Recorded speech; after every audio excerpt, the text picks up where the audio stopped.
Well, dumating na yung robe namin. Ika ko kanina sa office. At ako naman, I am reading the rules. So, natin mabasa yun.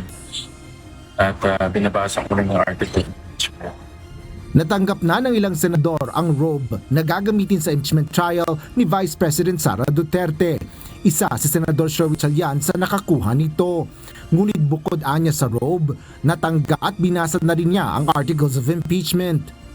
Doon sa annex na nadala ng House, wala pang mga concrete evidence. So, antayin namin yung mga witnesses at yung mga isasubmit na lang mga pieces of evidence para mabasa namin.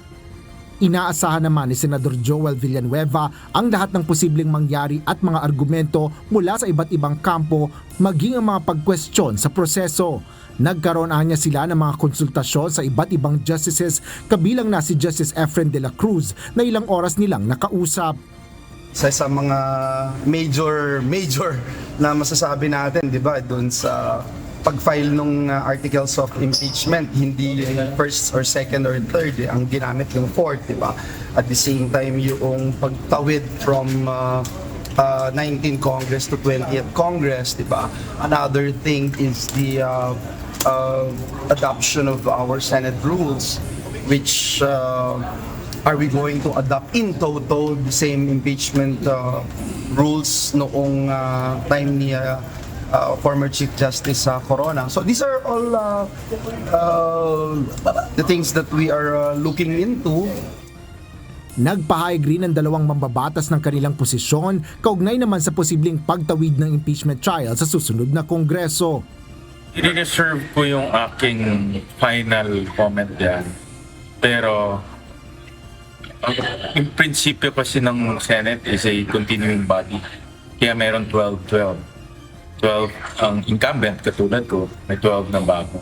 So, continuing body siya. So, yung principle na yan, tingin ko ma-apply yan sa mga ganitong situation tulad ng impeachment. At the end of the day, it's really the rules of the Senate.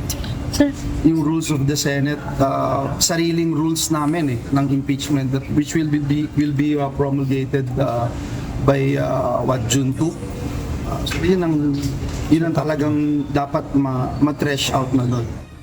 Kahapon, sinabi ni Senator-elect Vicente Tito Sotto III na inaasahan nito na pagdedebatihan ng impeachment trial sa pagsisimula ng 20th Congress. Partikular na ang issue kung kabilang ba ang mga bagong hanay ng mga senador sa impeachment court at kung susumpa ang mga ito bilang impeachment judge.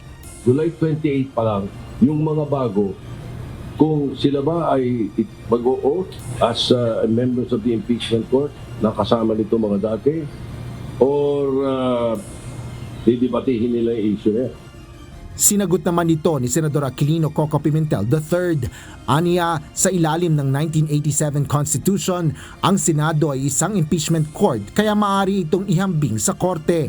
At gayaan niya sa isang korte, ang trabaho o kaso sa Senado bilang impeachment court ay hindi dapat maapektuhan sa pagpapalit ng miyembro. Kaya sa opinyon ni Senador Pimentel, ang impeachment workload ng Senado sa 19th Congress ay maaaring tumawid sa Senado ng 20th Congress. Kasabay ng mga talakayan sa mga issue kaugnay ng impeachment trial kay Vice President Sara Duterte, patuloy din ang paghahanda ng mga kawani ng Senado kung saan ipinakita pa nito ang ilang mga pasilidad na gagamitin sa paglilitis.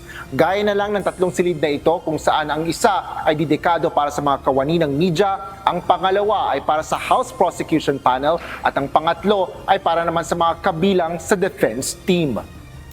Sa pagbabalik sesyon ng Kongreso sa susunod na linggo, plano ng mga kawani ng Senado na karaniwan pa rin ang itsura ng plenaryo gaya sa mga regular na sesyon. Nakatakdang basahin ang Articles of Impeachment sa Lunes, June 2, alas 4 ng hapon kung saan imbitado ang House Prosecution Panel. Habang sa Martes, June 3, alas 9 ng umaga ay isasagawa ang pag-convene o pagtitipon ng mga senador bilang impeachment judge.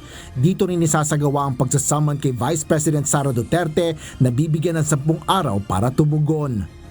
Asher Cadapan Jr., UNTV News and Rescue. Diyos ang aming sandigan, serbisyo publiko ang aming pinahalagahan.